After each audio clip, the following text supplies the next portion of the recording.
Bonjour, le pouvoir de guérir.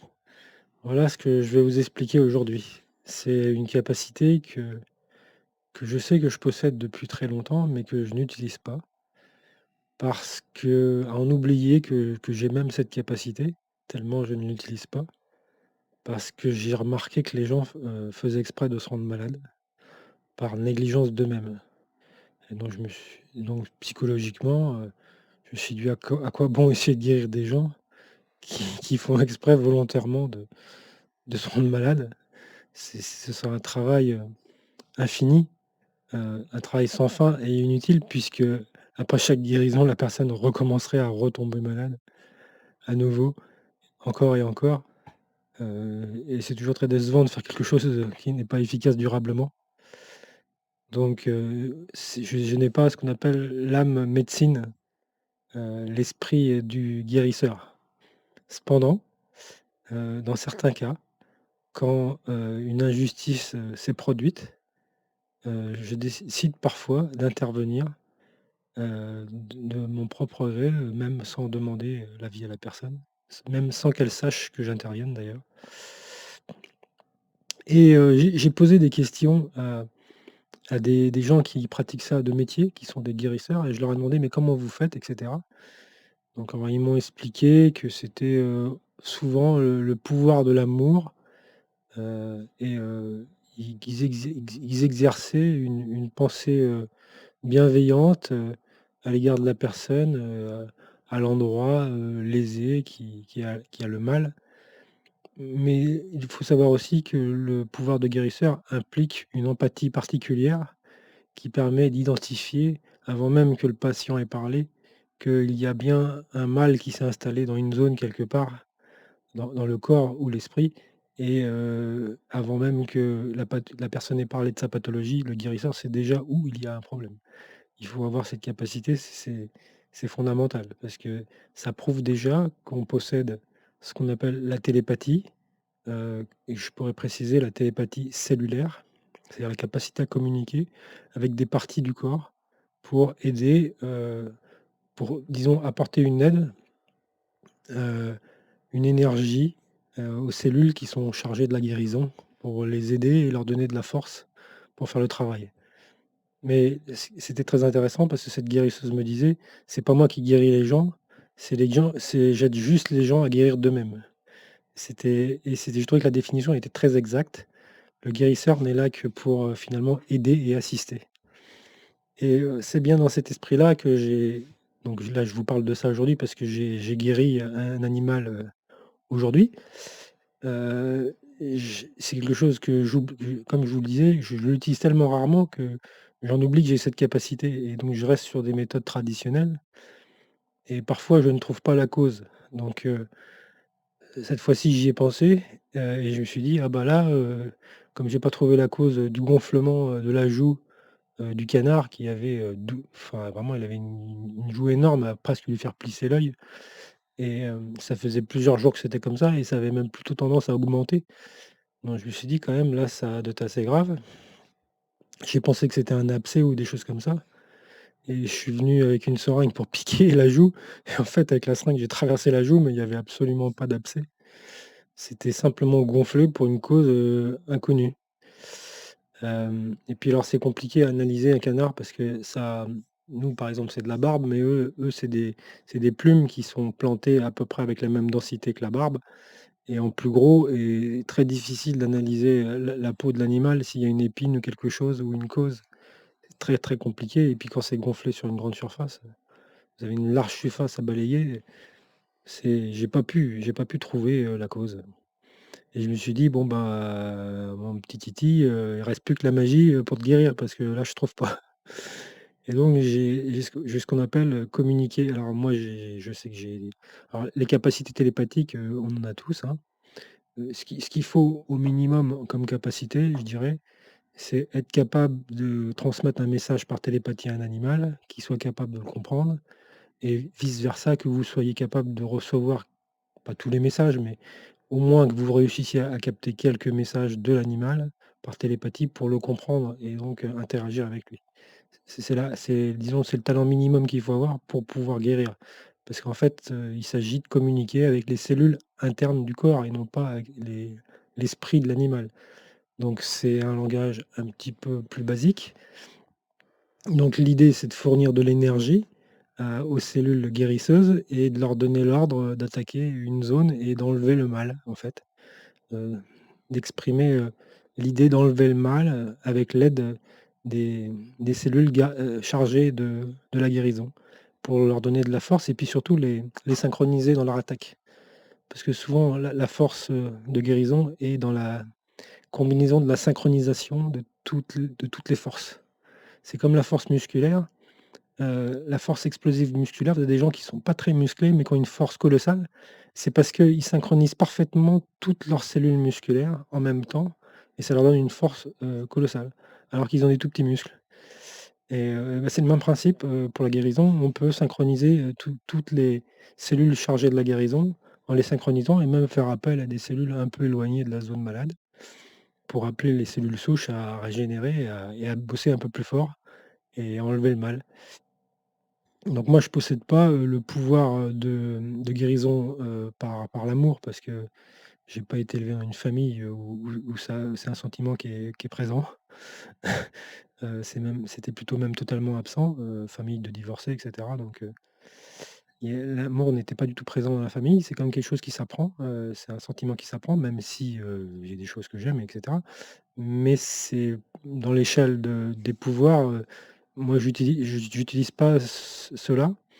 J'utilise simplement, la communication avec les cellules et je rapatrie les forces un peu comme un chef des armées qui mène la guerre contre un mal qui s'est produit et donc je monopolise les forces pour guérir et donc là, j'étais un peu surpris parce que voilà, parce que comme j'utilise très, très peu cette capacité, j'avais eu précédemment un canard qui avait eu un œil, crevé par une épine, de prunier.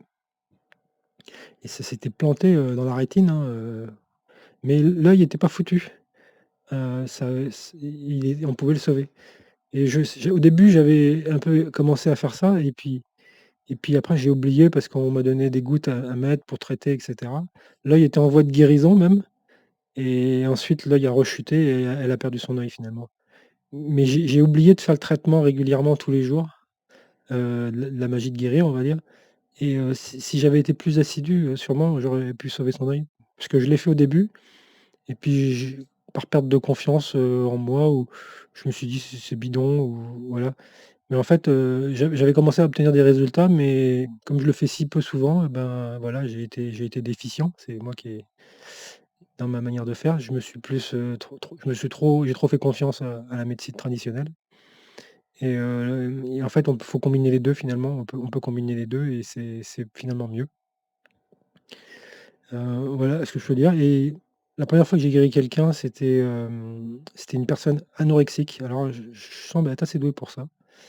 Je lis, dans l'esprit de la personne, pourquoi, elle avait cette maigreur. Donc là, donc pour le cas de cette personne-là, c'était une blessure affective, liée à la perte de son ami, voilà et ça avait, déplacé, des cellules, à l'intérieur de son esprit et ça créait un dysfonctionnement local, mais finalement assez facile à réparer. Il suffisait juste de déplacer deux trois cellules à l'intérieur de son esprit par télépathie, on peut donner l'ordre aux cellules de bouger et de se déplacer comme on prendrait virtuellement un objet et le déplacer là. Je voyais que c'était pas sa place, alors j'ai dit: «Bah, je vais le remettre à sa place parce que c'était injuste». Voilà et c'était stupéfiant parce que la personne était anorexique depuis, finalement assez longtemps et 2-3 semaines après, on la voyait, elle a repris rapidement du poids, elle a repris une taille normale et cetera. C'était assez stupéfiant. J'étais moi-même étonné, de mon résultat parce qu'on le pense, mais on n'y croit pas parfois. On se dit, «Oui, c'est l'imagination». Mais quand on le voit qu'on l'a pensé, qu'on a fait l'effort et qu'on a fait le travail et qu'on voit le résultat, on se dit: «Bah, faut que j'admette le fait que là, j'ai eu un effet, quoi». Et sur, la première canne où j'avais eu un demi-effet finalement parce que en fait, j'avais arrêté de faire l'effort parce que je trouvais que l'œil était pas mal, il était bien et puis j'ai dit: «C'est bon, il est guéri» et je suis pas revenu les jours d'après et en fait, elle a rechuté et elle a perdu son œil et donc j'aurais dû insister dans la durée et faire au moins 5 jours supplémentaires, parce que c'est quand même une épine dans l'œil, c'est quand même une grosse blessure ce que je peux dire, c'est que quand on communique avec une zone malade, il faut bien se dire que il c'est intéressant d'apprendre l'anatomie pour virtualiser dans son esprit, l'espace 3 dimensions du corps et comprendre comment sont faits, les cellules et les organes. Parce que si vous voulez bien guérir, il faut arriver à virtualiser l'espace 3 dimensions dans votre esprit et imaginer le nombre de cellules, c'est-à-dire le milliard de cellules avec qui il faut communiquer et donc ça demande un certain temps. Il faut prendre le temps de le faire. Il faut prendre le temps de communiquer avec chaque cellule de la zone malade pour, soit dire à la cellule: «Bon, bah, t'es foutu, il faut que tu disparaisses parce que tu deviens dans l'état que tu es, tu plus nuisible qu'utile». Donc vous donnez l'ordre à la cellule de disparaître, de ne plus exister et ça suffit pour, faire disparaître le mal. C'est comme de la désintégration ou de la téléportation de matière. C'est le simple fait de penser, que ce mal n'existe plus, tu lui donner l'ordre de que tu n'as plus d'existence, c'est une manière d'enlever le mal. Voilà, parce que la structure de la matière, finalement, peut facilement être déstabilisée par l'esprit. Alors vous pourrez regarder certaines expériences qui sont très intéressantes. Il y a un homme en France qui est particulièrement doué en capacité psychique dans le domaine de la communication avec la matière. Il arrive à tordre des barreaux d'acier de 16 millimètres de diamètre de prison, juste en caressant, avec le doigt un certain temps et on voit que la matière est structurellement, modifiée et devient molle et se déforme et quand on analyse au microscope, on se rend compte que la structure atomique, et l'organisation des atomes a été modifiée juste par ces caresses, en fait c'est assez rigolo de voir, le pouvoir de l'esprit sur la matière est une réalité scientifique dont on n'explique pas, du tout, le phénomène, mais que l'on constate et les applications de guérisseurs sont c'est un et d'ailleurs ce monsieur qui tord les barreaux a aussi des capacités à guérir, mais c'est le même processus en fait. C'est la communication avec l'infiniment petit et on aide, l'infiniment petit à se réorganiser, et on utilise notre intelligence finalement, on aide à améliorer les choses, mais c'est bien les cellules guérisseuses qui font le travail. C'est pas le guérisseur, hein. C'est juste qu'on apporte une aide, une assistance comme, ferait un coach de foot, pour, améliorer les joueurs pour gagner le match ou des choses comme ça. C'est vraiment on apporte, de l'énergie. Alors la manière d'apporter l'énergie, c'est un point important. J'avais discuté avec des gens qui font du reiki j'avais posé la question: «Mais quand vous guérissez les gens, est-ce que ça vous vide pas votre énergie vitale? Est-ce que ça prend pas sur vous?» Elle m'expliquait un point très important, très très intéressant, c'est qu'en fait, en reiki, ils n'utilisent pas leur énergie à eux, ils utilisent l'énergie qui les entoure et eux servent uniquement de conducteurs d'énergie, ce qui si bien qu'ils ont finalement une énergie infinie puisqu'ils captent l'énergie dans l'espace qui les entoure. Donc, bah, dans l'espace qui nous entoure, il y a de l'énergie partout, hein. Il y a dans la lumière, dans l'électromagnétisme, et cetera. Donc en fait, ils se servent ils se un peu transforment un peu comme un conducteur d'énergie et pour donner une image 3D, c'est l'énergie qui passe comme ça dans vous et vous la retransmettez par les mains et ça vous donne ça évite de puiser sur son énergie à soi, par exemple. C'est un truc qu'ils ont ça permet parce qu'on voit certains guérisseurs qui puisent d'énergie sur eux-mêmes et c'est très fatigant pour eux. Et en fait, c'est apparemment, c'est pas la technique qu'il faut utiliser, c'est plus, être comme un condensateur d'énergie, capter l'énergie pour la retransmettre. Voilà, c'est l'idée qui donc pour qu'une cellule ait une cellule guérisseuse ait de la force, il faut lui donner des ordres de synchronisation d'attaque, 2 donner l'intention d'enlever le mal et 3 de régénérer et de donner de la force à ces cellules, donc en lui transmettant une énergie électromagnétique par les mains simplement. Parce que c'est finalement les cellules sont un peu comme des capteurs solaires, minuscules elles sont capables de se charger en énergie par la lumière, aussi par l'électromagnétisme humain et selon des fréquences de vibration, assez précises et que finalement les guérisseurs sont capables de se mettre en résonance avec ça pour donner finalement de la force, aux cellules de régénération pour guérir. Donc là, je suis assez disons que moi, c'est la troisième fois, enfin, c'est la 3 4 au moins, ça fait à peu près 4 ou 5 fois que je m'amuse à faire ça. Alors je le fais, uniquement et vraiment, moi, je le fais très rarement parce qu'il faut que ça soit quelque chose d'injuste donc. Donc moi je lui dis, ce canard c'était le canard dominant de la meute. Il a échappé au renard, il a échappé, à la morsure du chien et il s'est fait mordre par le chien, mais je sais pas comment il a fait, mais il a réussi à s'échapper et il en est pas mort. Enfin, c'est quand même le canard, plus malin que les autres, quoi, quand même, parce que le chien qui était rentré sur ma propriété, il avait fait un carnage, hein. Il avait tué, 4 poules, t 4 canards, et cetera et puis lui, il avait été mordu dans le dos et je l'ai retrouvé, il pouvait plus marcher. Mais je lui dis: «Mais il est incroyable ce canard parce qu'il a réussi à convaincre le chien de pas croquer trop fort, hein, pour pas le tuer». Donc je lui dis: «Ce canard, il a un truc à la joue, je doute qu'il soit fautif, quoi». Je lui dis: «Il est trop malin pour ça, quoi». Il a dû y arriver un truc, injuste, donc j'ai décidé de faire un effort et puis bon, c'est bête de perdre un animal, quoi, parce que c'est les canards, c'est des canards coralliens, c'est des êtres extrêmement positifs. Ils ont un état d'esprit, très ils sont très télépathes. C'est pas comme des poules, ça se comporte pas de la même manière.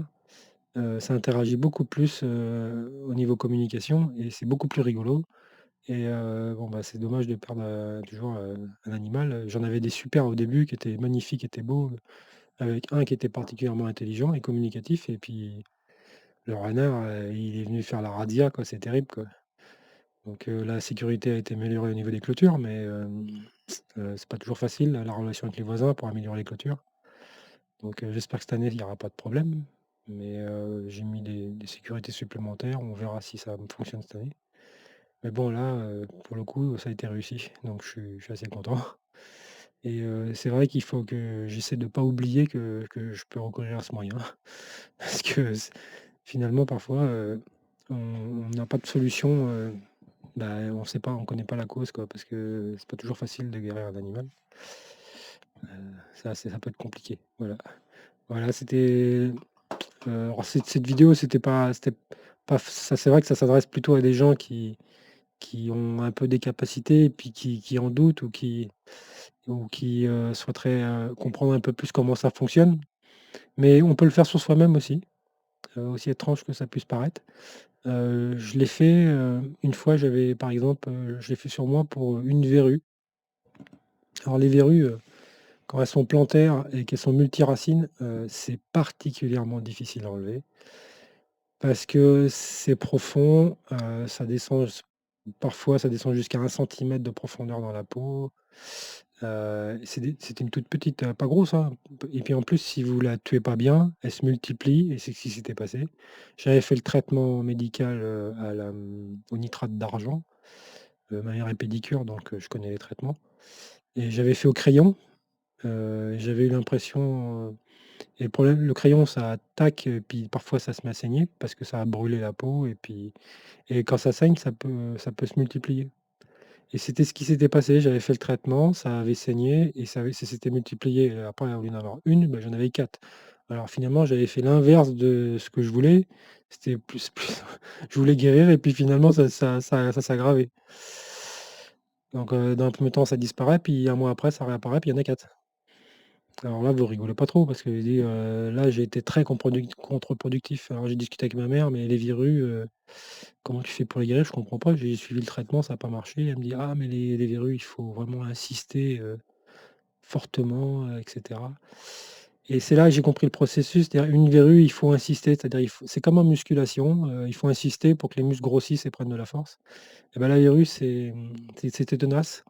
Donc en fait, il faut non seulement il faut utiliser le crayon nitrate d'argent, mais en plus il faut mettre l'intention de vouloir détruire et enlever le mal. C'est-à-dire, il faut donner l'intention de faire disparaître, de donner une non-existence à ce virus. C'est un virus, hein, là, je crois. Les virus, c'est un virus.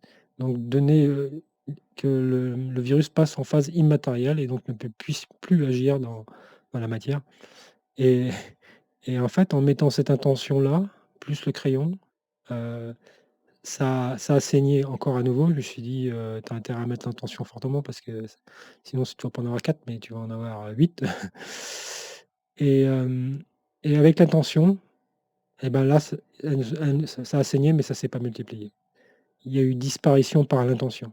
Disparition de Alors le nitrate était là pour affaiblir, attaquer, mais c'est très, très résistant en fait, hein. Et alors, on n'utilise pas l'azote parce que ça fait des cicatrices, il y a et puis, c'est très douloureux, puis c'est pas forcément efficace. Et après il y a des cristaux, de nitrate d'argent qui eux sont beaucoup plus puissants que le crayon. Mais alors ça vous fait des brûlures très profondes, très fortes, bon, c'est un peu barbare, quoi, hein. C'est comme, attaquer une puce, au bazooka, hein. C'est un peu la même chose. Ça vous fait un trou d'1 centimètre, donc je l'ai utilisé un peu dans le passé, mais ma mère, elle a pas voulu que je l'utilise parce qu'elle disait: C'est trop fort, c'est trop puissant». Donc j'ai utilisé le crayon nitrate d'argent, donc faut laisser 1 minute dessus. Faut souffler dessus et mettre de la vapeur pour qu'il y ait un peu un passage de dilution des nitrates. Donc moi je souffle dessus à l'air chaud et puis ça met un peu de la vapeur dessus pour le rendre légèrement humide. Faut pas que la peau soit trop sèche, sinon ça marche pas. Faut que la peau soit un peu soit transpirante, soit vous mettez de la vapeur sur le crayon, quoi, voilà. Mais en ajoutant l'intention, c'est beaucoup, beaucoup plus efficace. Et finalement sur, la verrute est plus grosse et plus difficile à enlever dans la deuxième fois où parce qu'il y en avait non, c'était même pas, 2 fois plus dur, c'était 4 fois plus dur parce qu'il y en avait pas une mais 4 à traiter. Mais en mettant l'intention, beh, en fait, j'ai réussi à guérir 2 fois plus vite quelque chose qui était 4 fois plus compliqué, que donc l'intention d'enlever le mal, l'intention de voir la matière, maléfique disparaître, de lui expliquer qu'elle n'a plus d'existence, elle n'existe plus. Vous en fait, vous c'est comme convaincre quelqu'un de quelque chose. Donc si vous pouvez convaincre une cellule qu'elle n'existe plus, et ben elle disparaît. C'est aussi bête que ça. Et comme c'est dans le monde, microscopique et cetera, et ben, c'est possible. Bon, je ne vais pas faire disparaître un verre, comme par magie, c'est beaucoup trop gros. Mais au niveau, dans l'infiniment petit, ça devient possible, voilà. Et c'est le fait d'y croire, c'est ça qui permet de le réaliser. C'est c'est une science, on est soi-même étonné, hein, du phénomène, hein. C'est pas farfelu du tout. Voilà, donc voilà ce que je peux vous expliquer sur, ce que j'ai compris, de la guérison et ce que j'ai pu collecter comme information, auprès des quelques guérisseurs à qui j'ai eu l'occasion de discuter. Voilà et à qui j'ai posé des questions. Voilà, allez, au revoir.